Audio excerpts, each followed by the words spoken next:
दोस्तों, आज हम जानने की कोशिश करेंगे गोल्ड के बारे में, यानी कि सोना के बारे में। जी हां दोस्तों, सोना आपकी पत्नी, अगर आप लेडीज हो तो आपको भी पसंद होगा, और जेंट्स हो तो आपकी पत्नी बहुत ज्यादा परेशान करती होगी खरीदने के लिए। ठीक है, तो आज समझने की कोशिश करेंगे हम कि जो ज्वेलरी के रूप में गोल्ड लेते हैं उसमें ज्यादा बेनिफिट रहता है, या फिर हम गोल्ड म्यूचुअल फंड में या फिर ईटीएफ में इन्वेस्ट करते हैं उसमें ज्यादा फायदा रहता है, या फिर हम सोवरेजन गोल्ड बॉन्ड में उसमें रुपया डालते हैं वो फायदेमंद रहता है। तो आखिर कौन सा एसेट जो हमारे लिए सही रहता है गोल्ड में? ठीक है, क्योंकि गोल्ड में ये सभी में रिटर्न तो उसके बराबर ही मिलता है। ठीक है, लेकिन इन तीनों में से कौन सा आपके लिए फायदेमंद होता है और किसको ज्यादा नंबर मिलेंगे वो हम आज देखने की पूरी कोशिश करेंगे और पूरा समझने की कोशिश करेंगे। ठीक है, तो समझते हैं आज कि हमें जो है फिजिकल गोल्ड लेने में फायदा रहेगा या और ऑनलाइन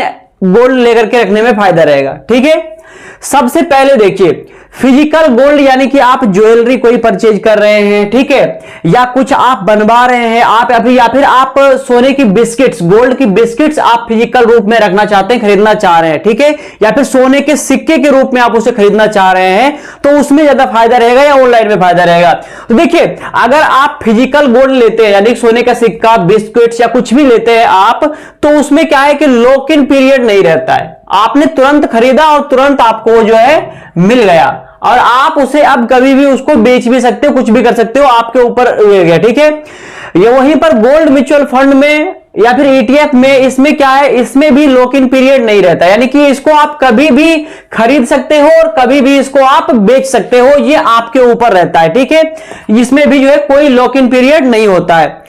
लेकिन यहां पे सोवरेजन गोल्ड बॉन्ड में उसमें जो है 5 साल का जो है लॉक इन पीरियड रहता है, यानी कि अगर आपने रुपया एक बार उसमें डाल दिया तो 5 साल तक आप भूल जाइए, 5 साल तक आप उस रुपये को नहीं निकाल पाओगे। ठीक है, तो यहां पर जो है 1 नंबर मिलता है इसको और 1 नंबर मिलता है यहां पे इसको। ठीक है, और यहां पे इसके लिए रहेगा 0, क्योंकि ये जो है 5 साल लॉक इन पीरियड है इसमें। ठीक है, देखने की कोशिश करेंगे दोस्तों कि कौन सा हमारे लिए सबसे बेस्ट रहता है। ठीक है, इसलिए नंबरिंग निकालना बहुत ज्यादा जरूरी है। मैच्योरिटी की बात करें दोस्तों, मैच्योरिटी आपको पता होगा कि इतने टाइम में आपको जो है वो रुपया पैसा बनकर मिलेगा या आपके पास आ जाएगा। ठीक है, मैच्योरिटी की बात करें तो फिजिकल गोल्ड में अगर आप गोल्ड खरीदने के लिए जा रहे हो, ठीक है, सोना चांदी, ठीक है, तो उसमें क्या है, आप सोने की बिस्किट खरीद रहे हो या फिर सिक्के खरीद रहे हो, ठीक है, आपको तुरंत जो है मैच्योर मिल जाता है, यानी कि आप उसे जब चाहो जब बेच सकते हो, जब आप चाहते हो उसको जब भी आप उसको जो है बेच सकते हो और रुपया अर्न कर सकते हो, रुपया ले सकते हो। ठीक है, गोल्ड म्यूचुअल फंड में, ईटीएफ में भी क्या है, सेम है बिल्कुल, आप कभी भी उसको जब चाहो आप उसे बेच सकते हो। ठीक है, लेकिन जो सोवरेजन गोल्ड बॉन्ड है इसकी जो मैच्योरिटी है, यानी कि ये जो रुपया आपको मिलेगा ये 8 साल के बाद ही आपको रुपया मिलेगा ये। ठीक है, 8 साल के बाद ये मैच्योर होगा, यानी कि आपको जो अच्छा रिटर्न चाहिए इस पे, तो आपको 8 साल तक इसको यहां पे रखना ही पड़ेगा, उससे पहले निकालोगे तो दिक्कत है काफी। ठीक है, तो यहां पर जो है 1 नंबर फिर से मिल जाते हैं फिजिकल गोल्ड को, और गोल्ड ईटीएफ को भी यहां पे 1 नंबर मिल जाते हैं, और इसके नंबर रहेंगे यहां पर 0 और इसके ये भी 0 ही है। ठीक है, उसके बाद टैक्सेशन के बारे में बात करें अगर हम, टैक्स के बारे में, ठीक है, तो फिजिकल गोल्ड यानी कि जो आप सोने की सिक्के, बिस्किट्स वगैरह जो भी खरीदेंगे, या फिर आप अगर अपनी वाइफ के लिए कोई ज्वेलरी वगैरह बनवा रहे हैं, तो बिफोर 3 ईयर स्लेब रेट जो चलता है 5 लाख जो भी स्लेब बना हुआ है, ठीक है, 7 लाख, ठीक है, उसके अनुसार 3 साल से पहले अगर आप निकालते हैं तो स्लेब रेट के हिसाब से लगेगा उस पर। ठीक है, अगर आप 3 साल के बाद उस रुपये को आप अगर बेचते हो, ठीक है, तब आपको जो है 20% जो है इंडेक्सेशन के रूप में आपको देना पड़ता है उसमें। ठीक है, वहीं पर अगर गोल्ड म्यूचुअल फंड की बात करें तो ये जो है स्लेब रेट के अनुसार जो है आपका इसमें जो है टैक्स कटेगा इसमें। ठीक है, और वहीं पर सोवरेजन गोल्ड बॉन्ड की बात करें तो वहां पर ये टैक्स फ्री होता है मैच्योरिटी, यानी कि जब मैच्योर होगा ये 8 साल के बाद, उस पर जो है जो भी रुपया आपको मिलेगा उस पर कोई टैक्स जो है नहीं देना होगा, यानी कि ये हो गया आपका 0, यहां पर कोई टैक्स आपको नहीं देना होगा।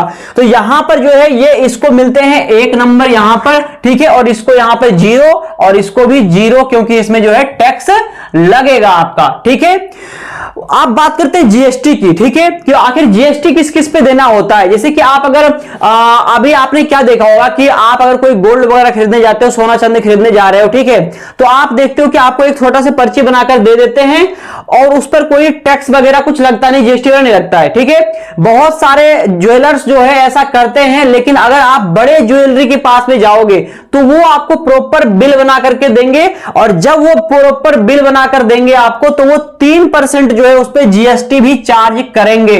अगर आप फिजिकल गोल्ड ले रहे हो तो आपको, अगर सही दुकानदार के पास जाते हो, आप अगर बढ़िया दुकानदार के पास जाते हो, तो वो आपको बिल काट कर देंगे और उस पर जो है 3% का जो है टैक्स भी लगाएंगे, ठीक है। और अगर आपको टैक्स लगाकर आप अगर करते हो ज्यादा बेहतर रहता है, लेकिन अधिकतर लोग कोशिश यही करते हैं कि बिना टैक्स का ही जो है उनको मिल जाए, तो वो वैसे ही खरीद लेते हैं गोल्ड वगैरह, ठीक है। तो यहां पर देखिए गोल्ड म्यूचुअल फंड में जो है क्या है, जीएसटी जीरो है, कि यहां पर जो है कोई जीएसटी नहीं लगता है, इस पे जीएसटी कोई नहीं लगता, ठीक है। सोवरेन गोल्ड में भी यहां पर कोई जीएसटी जो है नहीं लगता है, ठीक है। तो यहां पर जो है इसमें जो है टैक्स लगता है, इसलिए जो है इसमें 0 नंबर रहेगा, इसका 1 नंबर, और यहां पे 1 नंबर इसका भी, ठीक है। तो अब बात करते हैं एक्सपेंस रेशो की, ठीक है, कि आखिर किसमें कितना खर्चा होता है हमारा, ठीक है। तो एक्सपेंस रेशो देखो, फिजिकल गोल्ड में क्या है, हमारा जो भी किराया लगता है, सिर्फ मान लीजिए आप ज्वेलरी की शॉप तक जा रहे हो, दुकान तक जा रहे हो, आपको जो जाने का वहां पे खर्चा लगता है, किराया लगता है, और आप अपनी गाड़ी से जा रहे हो तो पेट्रोल लगता है, ठीक है, वही आपका एक्सपेंस हो गया। इसके अलावा कोई एक्सपेंस नहीं होता है इस पे, तो इसको हमने 0 मान लिया यहां पर, ठीक है। इस पर कोई भी एक्सपेंस रेशो नहीं लगता है, ठीक है। लेकिन अगर आप गोल्ड म्यूचुअल फंड या फिर ETF वगैरह लेते हो, ठीक है, तो वहां पर आपको जो है 0.1% से लेकर के 1% तक का जो है वहां पर चार्जेस आपको लगता है। जो प्लेटफॉर्म जो प्रोवाइड करा रही है गोल्ड लोन या फिर ETF म्यूचुअल फंड जो प्रोवाइड करा रही है, वो जो है आपका इतने % जो है आपके अमाउंट पे काटते हैं। यानी कि आपका 1 लाख का अगर आप अगर गोल्ड परचेज कर रहे हो तो 0.1% से लेकर के 1% तक आपका जो है काटा जाएगा उसमें, ठीक है। और वहीं पर सोवरेन गोल्ड की बात करें तो वहां पर 0% एक्सपेंस रेशो, वहां पर कोई आपसे चार्ज नहीं लिया जाता है। तो यहां पर क्या है, 1 नंबर मिलता है इसको मिलेगा 0 नंबर, क्योंकि यहां पे एक्सपेंस रेशो है, और यहां पर इसको भी मिलता है 1 नंबर, क्योंकि यहां पर भी कोई एक्सपेंस रेशो नहीं है, ठीक है। इसके अलावा बात करें हम एस ऑफ ट्रांजैक्शन, यानी कि किसको कितना जल्दी बेचा जा सकता है, कितना जल्दी रुपया पैसा अपना अर्न किया जा सकता है, किसमें कितना फायदा है, इसके बारे में यदि हम बात करें तो ट्रांजैक्शन तो इसका देखिए लो है। यानी कि आप अगर सोने की सिक्का है, अगर आप जल्दी से उसको कहीं देना चाहते हैं, बेचना चाहते हैं, तो उसमें टाइम लग सकता है आपको। अगर मान लीजिए कि दुकान खुला हुआ नहीं है, मार्केट बंद है उस समय, तो आप उसको बेचने में आपके लिए दिक्कत हो सकती है, आप उसको तुरंत एकदम बेच नहीं पाओगे जल्दी, ठीक है। तो इसमें क्या है, लिक्विडिटी लो है थोड़ी सी, ठीक है। वहीं पर गोल्ड म्यूचुअल फंड ETF की बात करें तो यहां पर इसकी लिक्विडिटी जो है हाई है, आप इसको कभी भी रात में, दिन में, कभी भी इसको जो है सेल कर सकते हैं, और आपका रुपया जो है अगले दिन या 1-2 दिन में ही जैसे भी आपका रुपया पैसा मिल जाता है, और आप उसको कहीं भी इन्वेस्ट वगैरह और कुछ भी कर सकते हो आप उसे, ठीक है। तो 1-2 दिन में आपका रुपया जो है यहां पर मिल जाता है आपको, ठीक है। और वहीं सोवरेन गोल्ड बॉन्ड की बात करें तो इसमें जो है लेक ऑफ लिक्विडिटी है, आप इसको जल्दी बेच नहीं सकते हो, बेचने पे जो है आपको टैक्सेस काफी ज्यादा लग सकता है, इसमें लॉक इन पीरियड भी होता है, इसलिए आप इसको जो है बेच वगैरह जो है नहीं सकते हो, इसमें लिक्विडिटी जो है लो रहता है सोवरेन गोल्ड बॉन्ड का भी, ठीक है। तो यहां पर इसको मिलते हैं 0 नंबर, इसको मिलेंगे यहां पे 1 नंबर, और इसमें भी जो है 0 हो जाएगा इसका, ठीक है। तो अब दोस्तों लास्ट में हम जानने की कोशिश करते हैं कि आखिर तीनों में से कौन सा हमारे लिए सबसे ज्यादा बेस्ट रहेगा, और क्या हमें लेना चाहिए, क्या करना चाहिए, ठीक है। तो देखिए दोस्तों, इसका नंबर है फिजिकल गोल्ड का 1, 2 और 1 ये 3, ठीक है, और ये इसका 3 नंबर है, ठीक है। और वहीं पर देखते हैं इसका तो गोल्ड म्यूचुअल फंड का या ETF का 1, 2, 3, 4, यहां पे इसको मिलते हैं 4 नंबर, ठीक है दोस्तों। और सोवरेन गोल्ड बॉन्ड की बात करें तो इसमें देखते हैं 1, 2, 3 नंबर, यहां पे 3 नंबर इसको भी मिलते हैं, ठीक है। तो देखिए दोस्तों, फिजिकल गोल्ड यहां पे जो है पीछे रह चुका है, गोल्ड म्यूचुअल फंड जो है वो यहां पे आगे निकल चुका है, ठीक है। 4 नंबर इसको मिले हैं, ठीक है। तो आप अगर आपको देखिए शॉर्ट टर्म में आपको अगर ज्वेलरी परचेज करना है अपनी वाइफ के लिए, अगर आप खुद लेडीज हैं आपके लिए परचेज करना है कि आपको ये ज्वेलरी आपको पहनना है, तो आप फिजिकल गोल्ड अवश्य लीजिए, ठीक है। लेकिन अगर आप इन्वेस्टमेंट पर्पज से अगर आप गोल्ड बाय करना चाहते हैं, तब आपको जो है गोल्ड म्यूचुअल फंड या ईटीएफ के द्वारा ही जाना चाहिए, क्योंकि वहां पे इसको जो मिल रहा है 4 नंबर मिल रहा है, यानी कि इसमें जो है ज्यादा बेनिफिट्स है हमारे को गोल्ड म्यूचुअल फंड में, क्योंकि इसमें लिक्विडिटी भी ज्यादा है और इसमें जो है अपने हिसाब से कोई लॉक इन पीरियड वगैरह भी नहीं है, जब आप चाहोगे जब इसको बेच भी सकते हो। तो ये सबसे बेस्ट रहता है और अधिक से अधिक लोग रिकमेंड आपको यही करेंगे। अगर आप कोई भी और भी वीडियो देखोगे गोल्ड म्यूचुअल फंड से रिलेटेड या फिर गोल्ड में इन्वेस्ट कहां करें कैसे करें, तो आपको ज्यादातर सलाह यही दिया जाएगा कि आप गोल्ड म्यूचुअल फंड लें या फिर आप गोल्ड को ईटीएफ के द्वारा बाय करें, वो सबसे ज्यादा बेस्ट रहेगा आपके लिए।